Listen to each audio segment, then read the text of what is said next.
Bütün Kırgızstan Madumarov. Урматтуу кесиптештер, токтом жакшы, демилге жакшы, 100% колдоого алышыбыз керек. Маселе жок. Бирок ошол биринчи пунктунда токтомдон бир канча жогору турган Баткен областынын макамы жөнүндө деген мыйзам турат да. Ошол Баткен областынын макамы жөнүндөгү мыйзамдын кыйшаюусуз аткарылышын камсыз кылсын деп койсо, калган пункттардын бүтүндөй бардыгы ошонун ичине камтылып кетет. 15 беренеден турган мыйзамда бардык нерсе камтылган. Бүтүндөй бардык нерсе камтылган. Керекпи Баткен областынын губернаторуна өзгөчө макамдар да берилген, өзгөчө мүмкүнчүлүктөр да берилген. Ошондуктан эми токтом болуп атат, көбүрөөк убакыт кетип калат. Ошол биринчи пунктунда Марлен мырза Баткен областынын макамы жөнүндөгү Кыргыз Республикасынын мыйзамын кыйшаюусуз аткарылышын камсыз кылсын десек биз бүттү. Могу жерде майдалап отуруунун кажети жок болуп калат. Анан экинчиден, мына токтомдун долбоорун ким жазган болсо дагы бираз эки жагын карап коюш керек да. Солдаттарын деген бул жоокерлерин деп кетет. Офицерлерин деген авиа рейстердин жыштыгын дейт, авиа каттамдарды деп өзүңүз айтып атасыз. Мына контролдоонун аткарылышын дейт. Мындай бираз эмне жазылып калганда, бул токтомдун деңгээли эместей жазылып калганда. Эгер туура көрсөк, урматтуу кесиптештер, эми шашылыш болуп аткан экен, аны эске алышыбыз керек.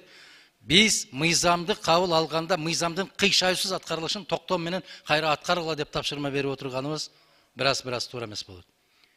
Мыйзамдын кыйшаюусуз аткарылышын камсыз кылгыла деп чекит коюш керек. Бүттү. Анан калган мына 2-чи, 3-чү, 4-чү эмнелери маселе жок. Редакциялык өзгөртүүлөр менен тездетип колдоп берсек жакшы болот. Мөөнөттөрүн так коюшубуз керек, Марлен мырза.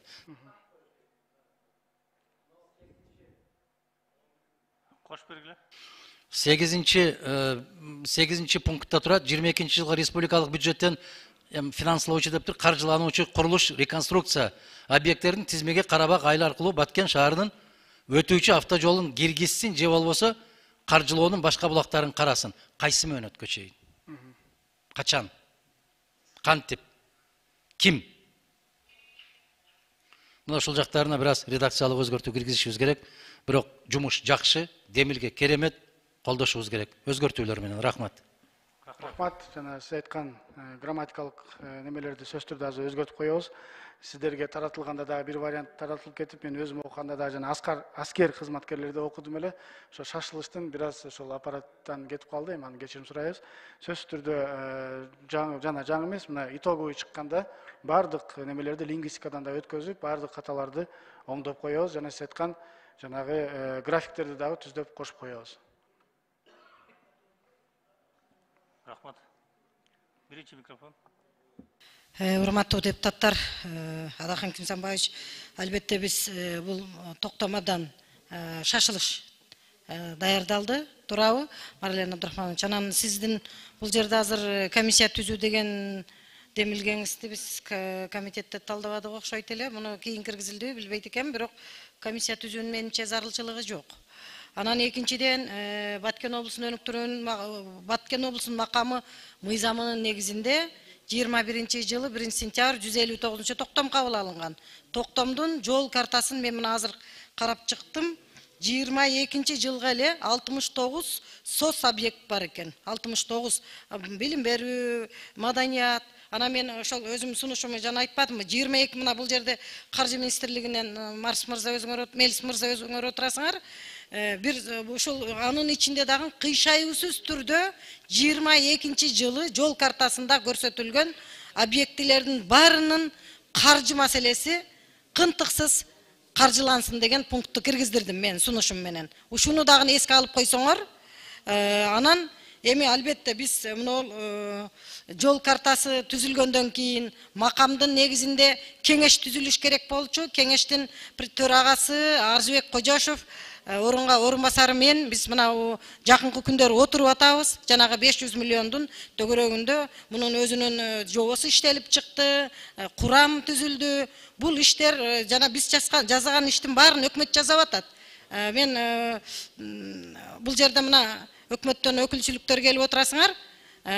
Биз муну менен баягы кайра биз бекемдеп атабыз да. Эми бүгүнкү күнү Баткен облусу бүт Кыргызстандын көңүл чордонундагы өтө маанилүү облус болгондон кийин бул ашыкчалык кылбайт да, аткарылып атат. Бирок бул дагы ашыкчалык кылбайт.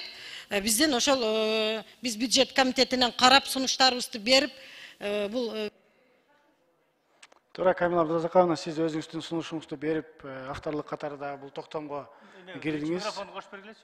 азыр депутаттар колдоп берсеңиздер, анан жанагы бул грамматикалык тиги каталарын бир заматта жасап эртерээк кабыл алып коелу. Рахмат.